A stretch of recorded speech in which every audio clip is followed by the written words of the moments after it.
رسول اللہ صلی اللہ علیہ وسلم نے 3 چیزوں کے بارے میں قسم کھا کر فرمایا کہ یہ کبھی کم نہیں ہوں گی۔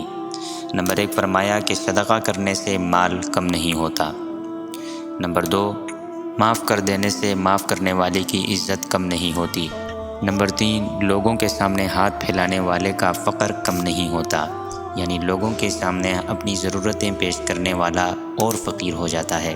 فضائل صدقات میں ایک بزرگ کا واقعہ لکھا ہے کہ وہ اپنے گھر میں بیٹھے تھے اور قریب میں ان کی بیوی آٹا گوندھ رہی تھی۔ آٹا گوندھنے کے بعد ان کی بیوی پڑوس سے آگ لینے کے لیے گئی۔ بیوی کے جانے کے بعد گھر پر ایک مانگنے والا آ گیا، تو اس بزرگ نے وہ گوندا ہوا آٹا اٹھا کر اس مانگنے والے کو دے دیا۔ بیوی جب گھر واپس آئی تو دیکھا آٹا نہیں ہے۔ پوچھا آٹا کہاں گیا؟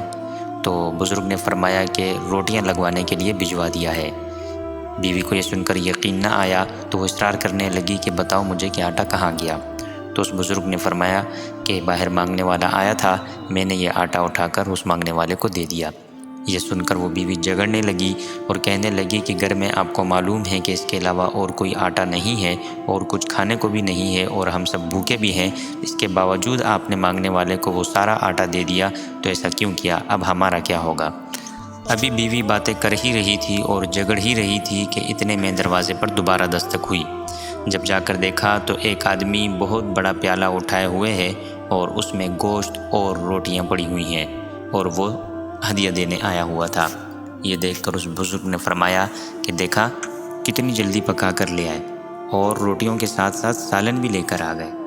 اس لیے پیارے دوستو، جن چیزوں کے بارے میں رسول اللہ صلی اللہ علیہ وسلم نے ایک دفعہ قسم کھا کر فرما دیا تو رسول اللہ صلی اللہ علیہ وسلم کی قسم سے بڑھ کر اور کوئی چیز نہیں ہو سکتی۔